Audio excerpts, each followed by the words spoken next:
HiTV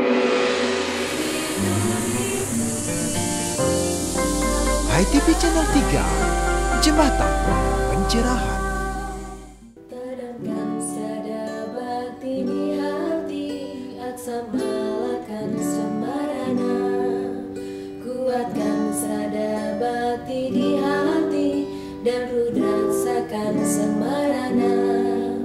Teguhkan sada bakti di hati, puncakkan semaranam Tuhan. Semaranam Tuhan.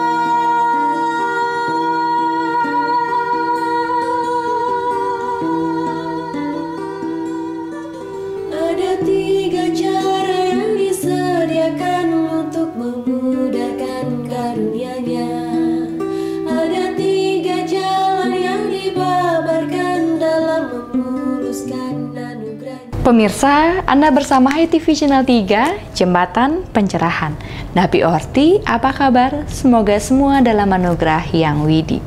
Kita jumpa lagi di TOS, tayangan spesial tentang totonan yang berisi tatanan dan memberi tata cara guna meningkatkan strada dan bakti kita pada Hyang Widi. Senang sekali bersama saya, Diah Parisia, akan mengantarkan jejak makna nyepi The Power of Spacing, seperti apa nyepi zaman milenial, dan semoga makna dan pesannya benar-benar bermakna bagi kehidupan kita. Selamat menyaksikan. Seperti yang selalu diperintahkan oleh Sukta Mantraweda, itulah yang harus kita jalani sebagai wahyu ide Sang Hyang Widi. Tanamkan strada bakti di hati, aksamakan semarana.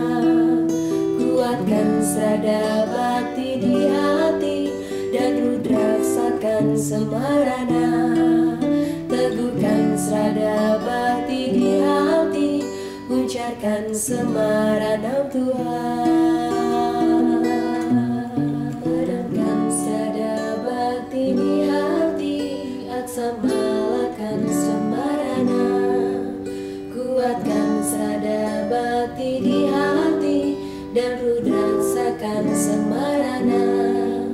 Teguhkan strada bakti di hati, puncakkan semaranam Tuhan. Semaranam Tuhan.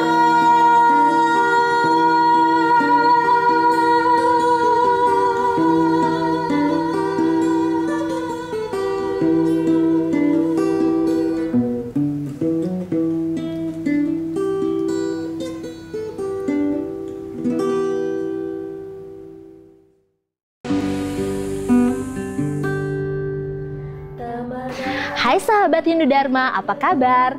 Saatnya kami laporkan Sinau Bareng Multimedia di tengah pameran Wartam Art Page Elgolf Montara 11 April 2025.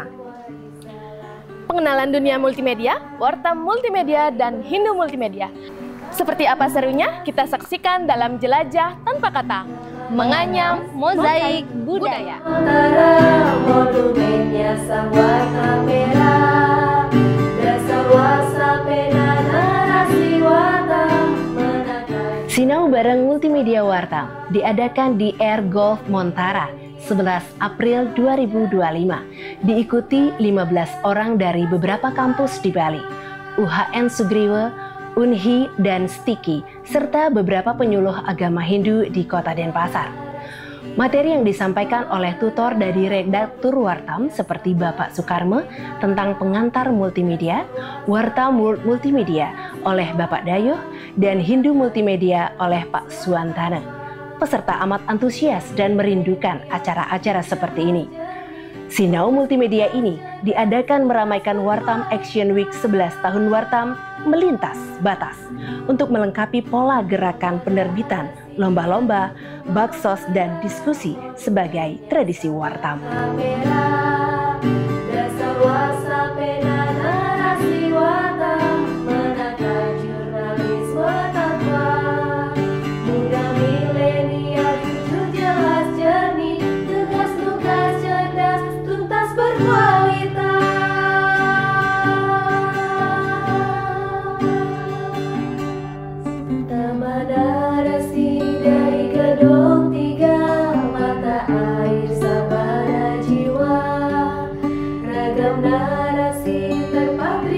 di sana, semua risalah Hindu Dharma. Mari bersaksi di taman narasi, memberi aksara Dharma. Bagaimana komen Anda sebagai peserta seperti acara saat ini? Baik, acara seperti ini sangat penting untuk kami generasi milenial. Karena kami tahu bahwa multimedia adalah bagian penting untuk komunikasi saat ini. Maka acara-acara seperti ini akan sangat kami rindukan. Terima kasih Wartam. Wartam 11 melintas batas. Tugas-tugas cerdas, tuntas berkualitas. Melihat antusias peserta Sino Bareng Multimedia membuat saya gembira dan menjadi acuan kalau mereka memang memerlukan acara kumpul-kumpul dengan pesan-pesan penting ilmu multimedia. Karena multimedia sangat penting dan genting bagi anak milenial di zaman digital dewasa ini. Mari bersaksi di taman narasi, memberi aksara Dharma.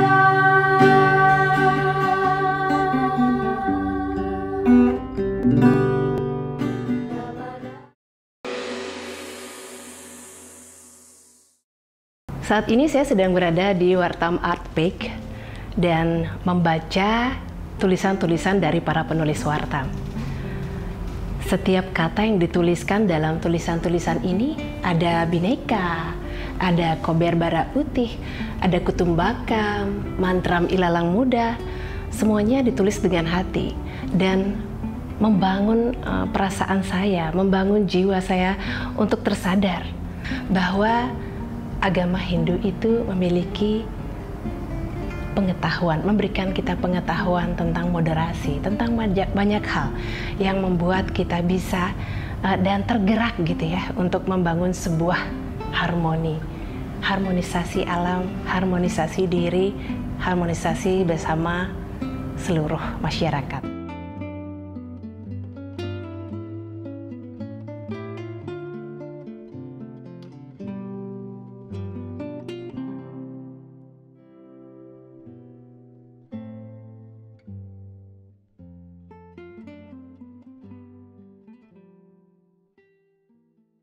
Brahma Wisnu Iswara, Brahma Wisnu Iswara, Brahma Wisnu Iswara.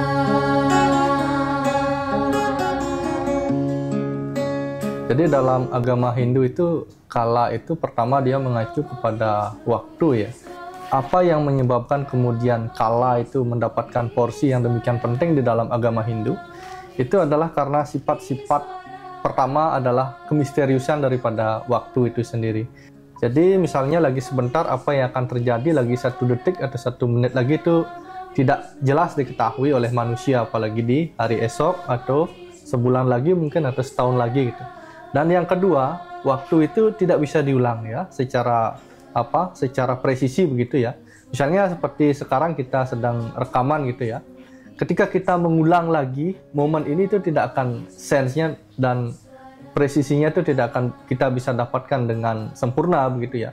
Itulah yang menyebabkan kemudian di dalam agama Hindu itu satu-satunya yang menguasai waktu itu adalah Tuhan yang merupakan sutradara agung daripada alam semesta itu sendiri. Dan kemudian di dalam agama Hindu juga waktu itu tidak dipandang secara materialistis seperti pandangan barat bahwa waktu adalah uang kan seperti itu ya. Tapi di dalam agama Hindu, waktu itu adalah sesuatu yang berbau spiritual gitu ya. Jadi ada suatu pernyataan di dalam teks gitu ya, bahwa aywo nikang kala gitu, winah nispala gitu ya. Dikatakan bahwa jangan sia-siakan waktu itu untuk sesuatu yang tidak penting. Jadi itu yang penting di dalam konsep Hindu, bahwa waktu itu harus dimanfaatkan dengan baik untuk apa? Untuk belajar keutamaan. Yang kedua, apa kaitannya kala dengan nyepi? Jadi kala itu dimaknai oleh penganut Hindu itu utamanya di Nusantara ya, sesuai dengan pelaksanaan nyepi itu sendiri, dan kala ini dikaitkan dengan buta. Nah, ini kemudian tidak hanya berkaitan dengan waktu, tapi yang kedua dikaitkan pula dengan simbolisasi makhluk-makhluk menyeramkan. Nah, kenapa menyeramkan? Karena seperti yang saya jelaskan tadi, bahwa ketika kala itu tidak bisa dimanfaatkan dengan baik gitu, maka dia akan menyebabkan dampak-dampak buruk yang sangat menyeramkan gitu. Jadi buta kala itu mengacu kepada, pertama dia mengacu kepada unsur material, kita kenal kemudian buta itu sebagai panca maha buta ya. Kemudian yang kedua, buta itu mengacu kepada sesuatu yang sifatnya non rohani gitu, bu bawah ya. Kita mengenal bu loko berarti alam dunia gitu, sesuatu yang sifatnya duniawi.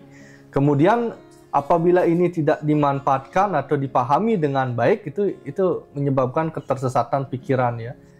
Kala, buta kala ini kemudian harus dikendalikan, dilawan kemudian agar mendapatkan kesadaran spiritual, kesadaran rohani, kesadaran kedewatan. Nah, saat pengerupukan itu kemudian diarak, kemudian dibakar, itu adalah simbol daripada nyomie atau ngusir gitu ya.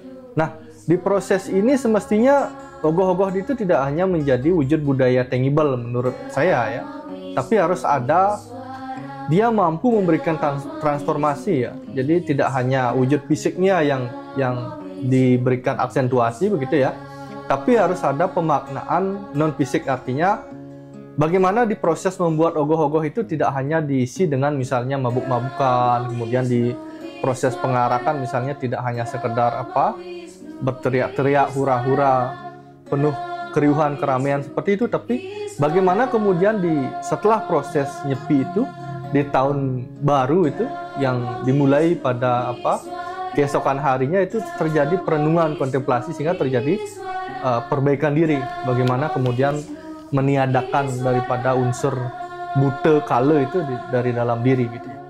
Ya, yang terakhir Pak, apa kaitannya kala dengan kalah? Setiap unsur alam semesta yang memiliki wujud material di dunia ini dia memiliki batas waktunya. Nah, setiap orang, setiap makhluk itu pasti akan kalah gitu. Makanya dalam bahasa Bali itu salah satu istilah yang populer untuk orang meninggal itu adalah ngalahin atau mekalah gitu ya. Kemudian bukan berarti pula kita harus takut atau fokus hanya kepada kematian, tapi fokusnya adalah yang terpenting bagaimana berkarya mengisi hidup ini gitu dengan perbuatan-perbuatan yang baik begitu ya, sehingga kemudian bisa memanfaatkan sisa-sisa waktu kita di dunia. Jadi kala dan kalah pada setiap orang yang hidup itu pasti akan mati, tapi kabar baiknya adalah sebelum kita mati itu kita bisa melakukan perbaikan-perbaikan sehingga nanti bisa mencapai kesempurnaan. Nah, ini kemudian barangkali relevan ya kemudian dengan tagline Wartam gitu ya, bahwa pada ulang tahun yang ke-11 ini kan temanya melintas batas itu ya. Jadi setiap yang hidup itu kalau kita lihat dari sudut pandang material itu punya batasnya ya. Tapi ada suatu jalan di sana untuk melintas batas itu. Jadi perlu dibedakan antara melintas dan melanggar batas itu. Ya, terima kasih banyak pencerahannya Pak Sweka. Wisnu Iswara, Brahma Wisnu Iswara. Brahma Wisnu Iswara, Brahma Wisnu Iswara, Brahma Wisnu Iswara. Brahma Wisnu Iswara, Brahma Wisnu Iswara, Brahma Wisnu Iswara.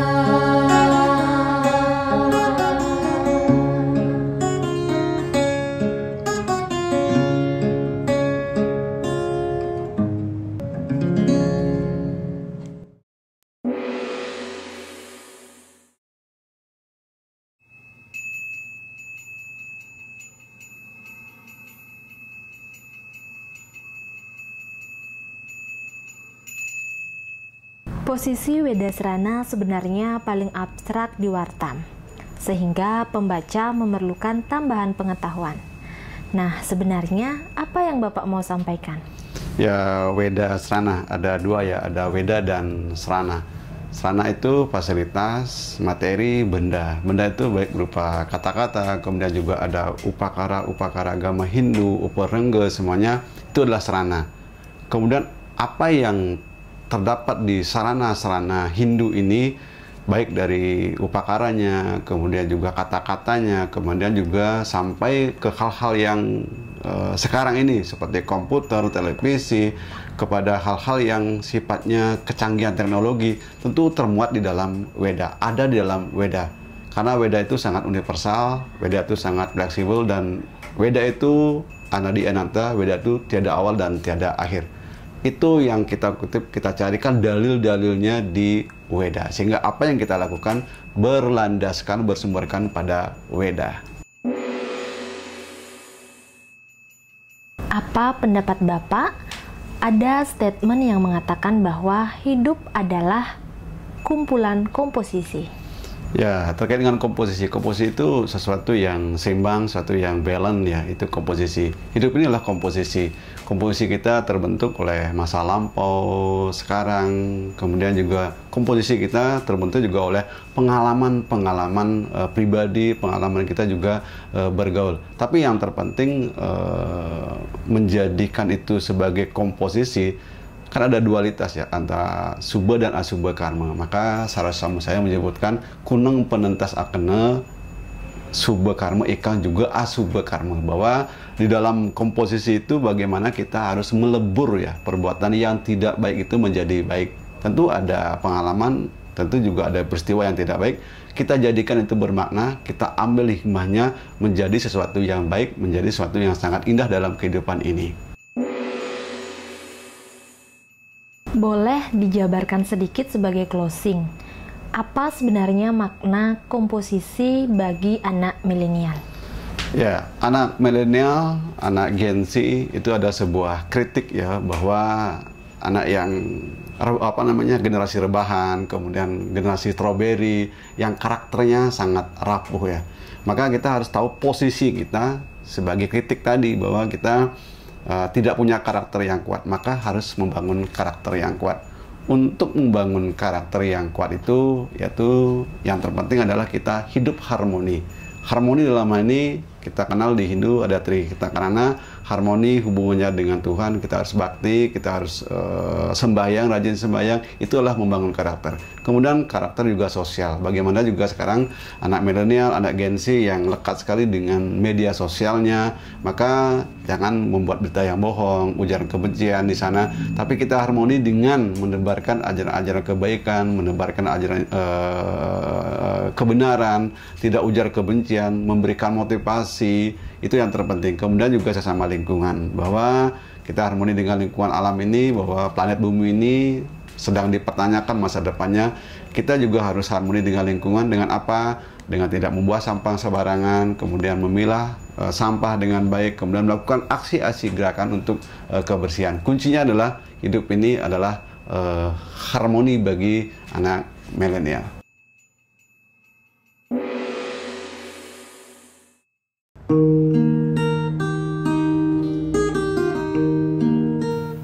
Terima kasih jutaan kali pada Pak Made Sumadiarto, Bendum PHDI, Pak Jelantik Pak Dangin, dan Ibu Suniti yang hadir di Museum Hindu. Dan matur suksmo telah ikut meminyaki bara Museum Hindu untuk Hindu Dharma bercahaya paripurna. Saya adalah pembaca setia Wartam, dan saya melihat, memahami bahwa tulisan-tulisan dalam Wartam itu hal-hal yang mencerahkan, hal-hal yang memberikan inspirasi, hal-hal yang mencerdaskan, terutama terkait hal-hal yang berkaitan dengan agama Hindu. Membaca Wartam ini saya kira sangat banyak manfaatnya, karena bisa memperluas wawasan, meningkatkan pemahaman mengenai Hindu, dan juga mencerdaskan. Dari apa yang dimuat di sini, yang sebagian besar sudah saya baca, benar-benar berisi hal-hal yang mencerdaskan, menginspirasi, memberikan pencerahan, bermanfaat untuk generasi muda Hindu. Pameran ini pameran yang sangat penting bagi penulis maupun penikmat karya tulis. pameran ini sungguh membanggakan karena karyanya bisa dinikmati oleh khalayak. Pembaca tentu saja sudah mendapat masukan mana karya-karya yang pantas dibaca, yang baik untuk pencerahan. Wartam ini sudah 11 tahun. Secara kuantitas sudah tidak terhitung jumlahnya, yang merupakan bagian dari pencerahan umat. Secara kualitas, tulisan-tulisan itu sudah menarik. Kini, buku terbanyak dari Pak Made Swastawadharma Yuda, almarhum suami saya, kami serahkan kepada Museum Hindu untuk merawat dan juga agar buku-buku kami ini dimanfaatkan dan difungsikan agar buku ini dapat dirawat dengan baik di sini. Museum Hindu Indonesia,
Terima kasih pemirsa karena Anda masih setia bersama kami hingga tayangan akhir Sundari Nada, Jalinan Makna di Balik Nada.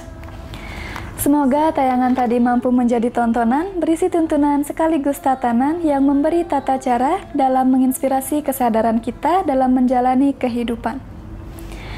Namun sebelum diakhiri, kami undang Anda untuk mendukung kampanye Gasir Gerakan Rp10.000 hanya dengan mendonasikan Rp10.000 saja ke dompet Wartam BTN Care. Untuk mensukseskan rekor Hindu Indonesia bagi Sang Maestro dan Wartam Educare, pemberian beasiswa bagi anak berprestasi yang kurang mampu. Maaf kalau ada yang tidak berkenan, sampai jumpa di tayangan selanjutnya. Salam damai, Channel 3. Sang Widi Tuhanku yang Maha Agung, Sang Widi Tuhan yang Maha Pelindung, Sang Widi Tuhan yang Maha Pengampun, Sang Widi Tuhan yang Maha